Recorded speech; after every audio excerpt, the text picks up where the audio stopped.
The issues were accumulating, so out goes DeAndre Ayton. Roki Sasaki gets targeted by Scribes trying to create problems for the Dodgers, and the Sparks get dragged over the most pointless thing imaginable. Good morning. I'm James. And this is your daily dose of sports and snark for the greatest sports city in the world, Los Angeles. This is the faithful Angelenos Morning Report. So it is July 4th, 2026. Welcome back to the show and happy Independence Day.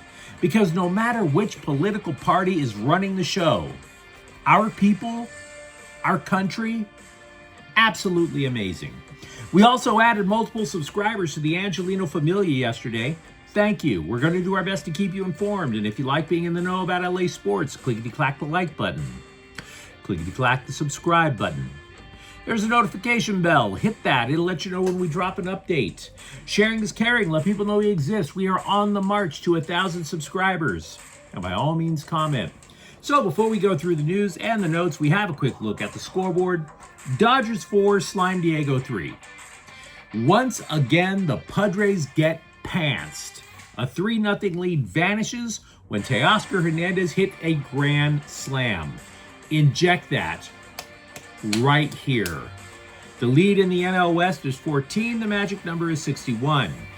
Angel City FC 2, Orlando 0. Meanwhile, today, Slime Diego's at the Dodgers at 7. It's Yoshinobu Yamamoto versus Griffin Channing. And with that out of the way, let's get to the news. I know some were overjoyed about LeBron James leaving LA. But for the Lakers, in terms of addition by subtraction, I would suggest to you that it was starting center DeAndre Ayton as the guy who absolutely had to go. He was traded yesterday to Washington for 2 second-round picks and guard Jaden Hardy. Now, the Lakers obviously understand that they're wafer thin at center. ESPN is reporting that they're going to wait out the market, kind of like what they did last year when they acquired Ayton and Marcus Smart. Only this time they're not looking for minimum wage starters.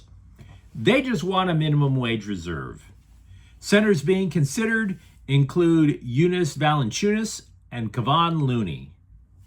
But pause for a moment and think about who you are really glad left the Lakers.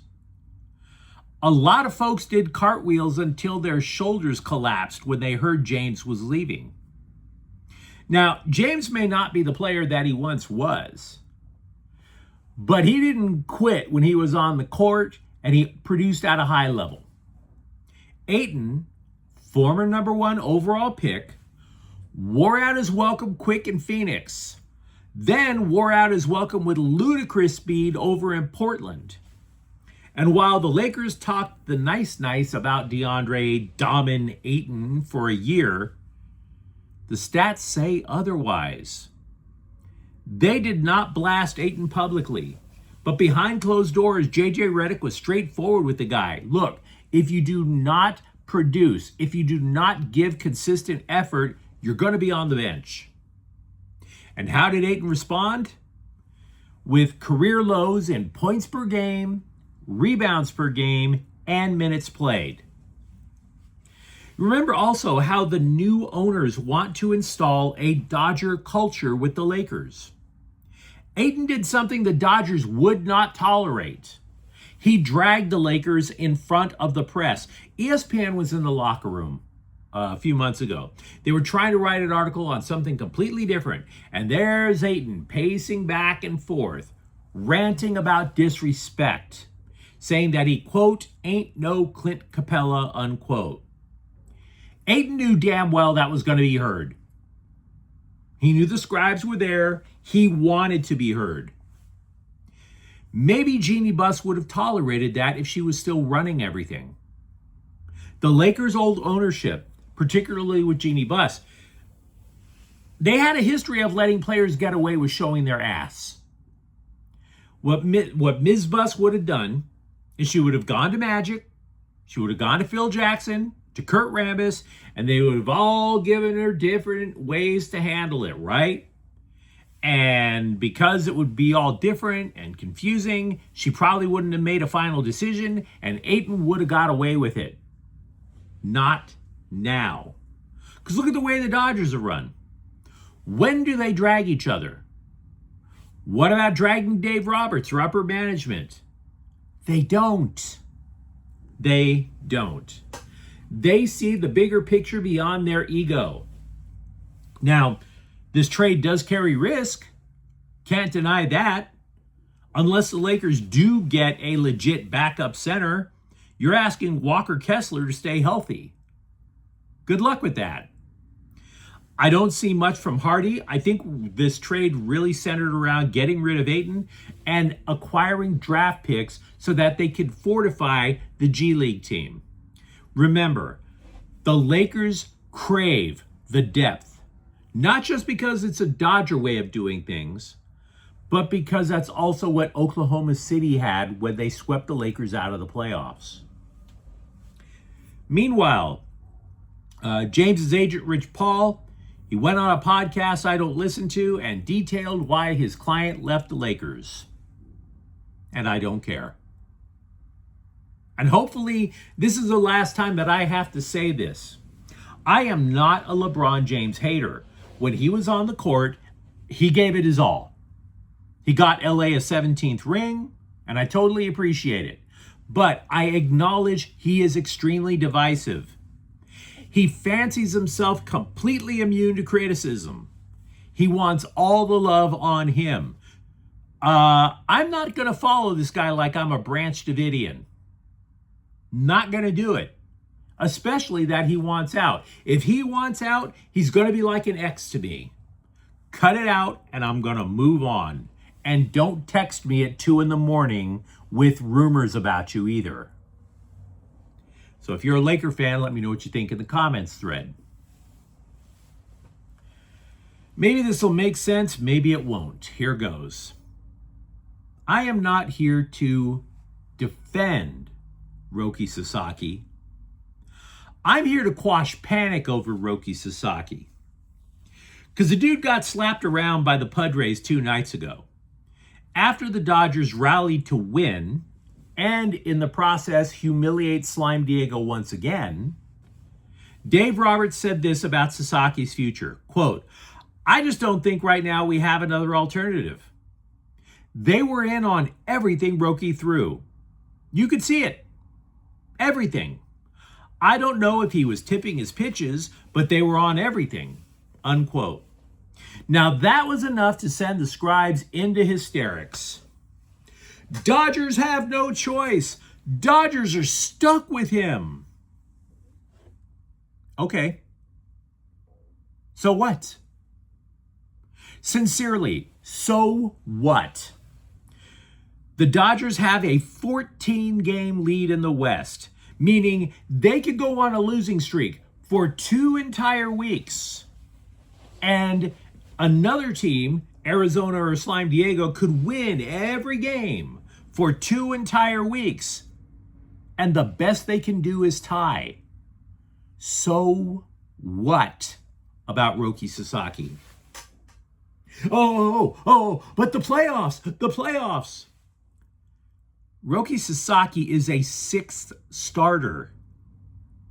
Doubt you're going to see him on the bump starting a game 7. Here is why Sasaki, by the way, is probably struggling so much. The Dodgers rebuilt his delivery in the offseason from the ground up because they wanted him to consistently achieve 100 miles an hour and add a breaking pitch.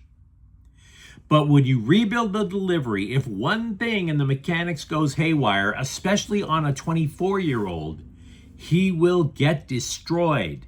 And that's exactly what's been happening.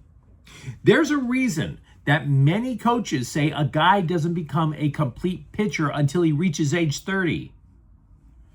Fangraphs, meanwhile, gives LA a 99.9% chance of winning the division. The NL West is a wrap. So the Dodgers can afford to just keep putting Sasaki out there to figure it out. Just like they do with Dalton Rushing. Mixed bag with young players while they try to learn how to be professional, how they try to learn to be consistent. Because, by the way, after the bad vibes in mini scrotum, Rushing went out and caught for Shohei Ohtani again last night.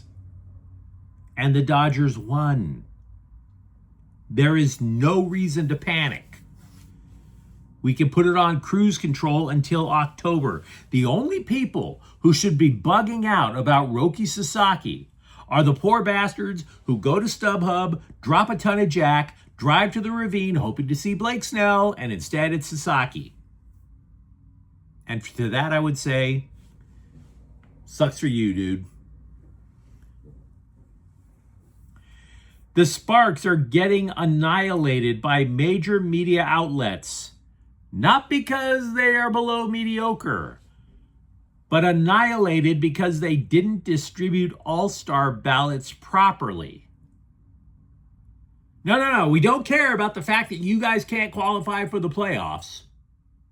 We don't care about how it's going to be a 6th or 7th year missing out. No. We need to find out who the queens of this league are, and you didn't bother to count the ballots. I feel terrible. This is America, and we count every vote, right? Even if it's for the WNBA All-Star Game. Our precious democracy is at risk, is it not? There's going to be another January 6th style insurrection at Crypto.com Arena, according to the LA Times, according to the Daily News, according to ESPN, over how ballots are counted for the WNBA All-Star Game. Now, you might be surprised to learn that the WNBA actually has an All-Star Game. But the more I've been thinking about it, I got super excited. Not about the game, but for the entirety of WNBA All-Star Weekend. Yes, because I want to see who Angel Reese cheap shots in the celebrity game. I really do. Without Caitlin Clark in the celebrity game, which celebrity does Elisa Thomas punch in the throat? Will it be Kirsten Dunst?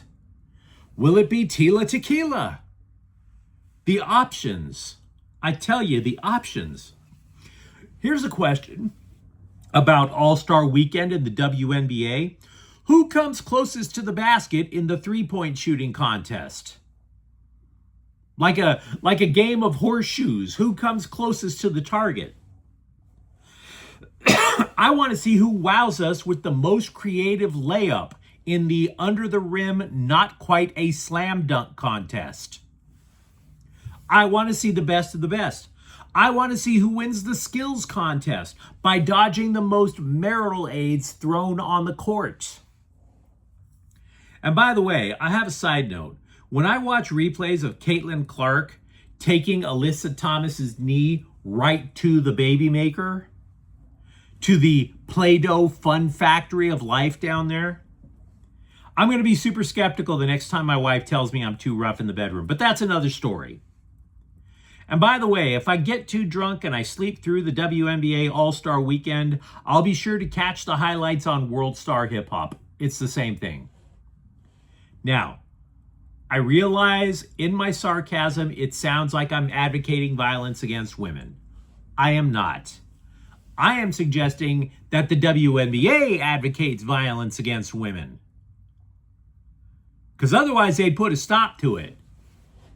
That might be a bigger story than whether or not the Sparks gave out ballots. In a transaction with zero intrigue, all the surprise of an episode of The Big Bang Theory, Jordan Miller returns to the Clippers. He posted career highs in points, rebounds, and minutes last year with LA.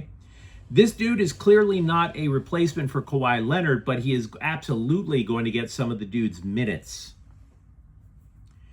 Former UCLA forward Tyler Bilodeau signed a rookie deal with Brooklyn. It's a two-way deal, which means the dude is a candidate for their G League team, which is kind of obvious when you're a second-round pick. But remember, dude is a catch-and-shoot player, say their lottery pick with the Nets, Michael Brown Jr., say he draws the double teams regularly, in theory, Bilodeau should be open somewhere on the wing. So maybe if he can continue to shoot well, the former Bruin gets a shot at the NBA. But you let me know what you think in the comments thread. Talk to me about your fondest memories of the era of Domin-Ayton. Or for that matter, do you buy into the idea that the Dodgers are okay even with Roki Sasaki? And if you enjoyed this update, don't forget to subscribe to Faithful Angelenos. We are talking LA sports every single day. Thank you for watching. I'm James, and we'll be back tomorrow. Faithful Angelenos is a Kian Cortel Queso production. Take care.